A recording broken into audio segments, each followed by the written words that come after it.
What if I told you that the most dangerous places on Earth aren't dark alleys or war zones, but places inside your own mind?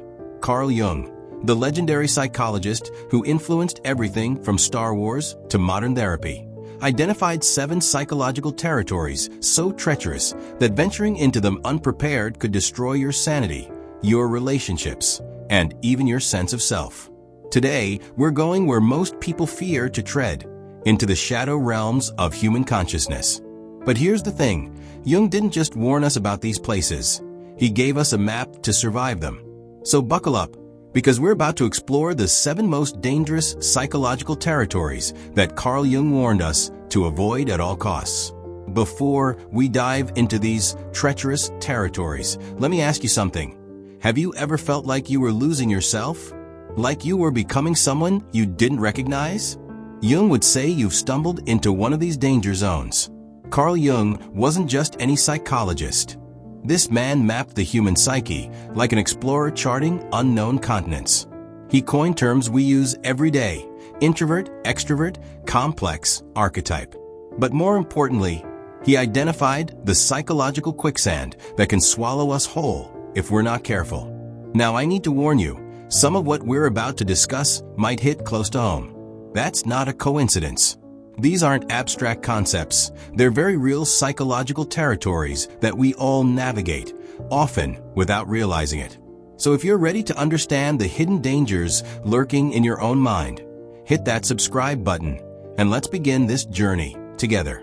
Dangerous Place 1. The Shadow Projection Zone. The first dangerous territory Jung warned about is what I call the Shadow Projection Zone. And this one is absolutely everywhere in our society today. Here's what happens. We all have a shadow, the parts of ourselves we don't want to acknowledge. The anger, the jealousy, the selfishness, the fears.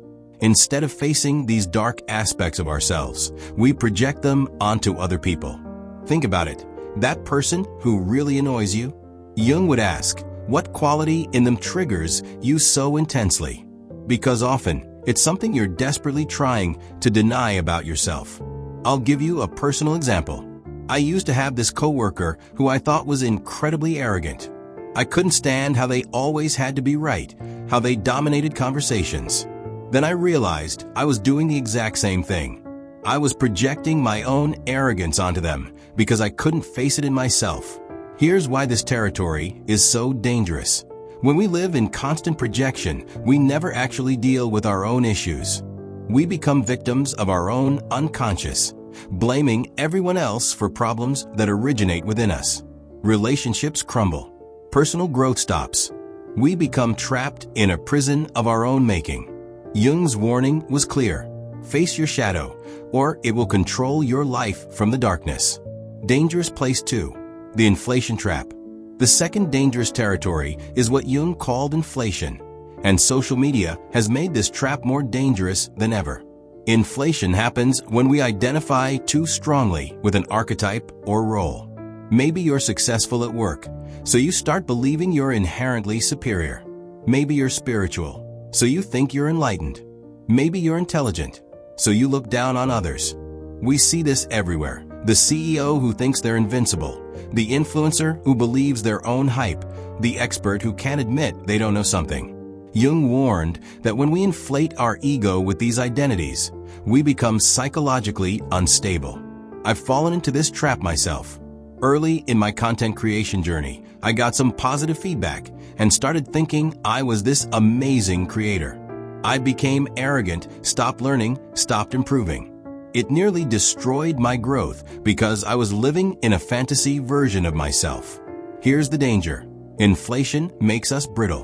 When reality inevitably crashes into our inflated self-image, the psychological damage can be devastating. Depression, anxiety, identity crisis. Jung saw it all. The higher the inflation, the harder the fall. The antidote? Humility and constant self-reflection. Stay grounded in who you actually are, not who you think you should be. Dangerous Place 3. The Possession Zone. The third dangerous territory is psychological possession, and this one is particularly relevant in our current cultural climate. Jung observed that people could become possessed by ideas, emotions, or complexes. Not literally possessed like in horror movies, but psychologically taken over to the point where they lose their individual thinking. We see this in political extremism, where people become so possessed by an ideology that they can't think critically anymore. We see it in conspiracy theories, where the theory becomes more real than reality itself. We see it in social media echo chambers, where people lose the ability to consider alternative viewpoints. I've watched friends become possessed by different ideas, some by political movements, others by self-help philosophies, others by fitness or diet cultures. In each case, the person I knew seemed to disappear, replaced by someone who could only speak in the language of their possession. Jung warned that possession robs us of our individual consciousness. We stop being ourselves and become vessels for whatever has taken hold of us. Critical thinking disappears. Empathy vanishes. We become, in Jung's words, unconscious. The way out? Maintaining what Jung called individual consciousness, the ability to think for yourself, to question, to remain flexible in your beliefs. It's harder than it sounds, especially when the possession feels good, when it gives us certainty in an uncertain world. Dangerous place 7. The inflation-deflation cycle. The seventh and final dangerous territory is the inflation-deflation cycle, a psychological roller coaster that can destroy lives. This happens when we swing between grandiose self-inflation and crushing self-deflation. One day, we're on top of the world, convinced of our specialness and superiority. The next day, we're in the depths of despair, convinced we're worthless failures. Social media has made this cycle more extreme and more common. We inflate based on likes and comments, then deflate when the validation stops. We compare our behind the scenes to everyone else's highlight reel. Jung warned that this cycle prevents genuine self-knowledge and stable self-worth. We become addicted to the highs and terrified of the lows, never finding the middle ground of authentic self-acceptance. The way out is what Jung called holding the tension of opposites, accepting both our strengths and weaknesses, our successes and failures, without inflating or deflating. It's about finding worth that doesn't depend on external validation or achievement. So there you have it, 7 dangerous psychological territories that Carl Jung warned us to navigate with extreme caution. But here's the thing Jung also taught us. Awareness is the first step to freedom. You can't avoid these territories entirely. They're part of the human experience. But now that you know about them, you can recognize when you're entering dangerous psychological terrain. You can make conscious choices instead of being unconsciously controlled. Which of these territories resonated most with you? Have you found yourself trapped in any of these psychological danger zones? Let me know in the comments below. Your experience might help someone else recognize their own patterns.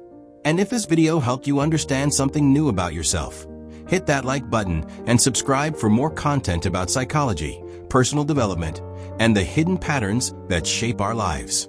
Remember, Jung's ultimate message wasn't about avoiding these territories, but about becoming conscious enough to navigate them safely.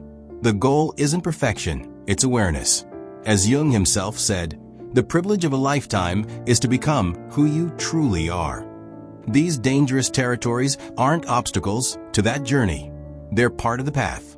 Navigate them consciously, and they become stepping stones to wisdom. Thanks for watching, and I'll see you in the next video.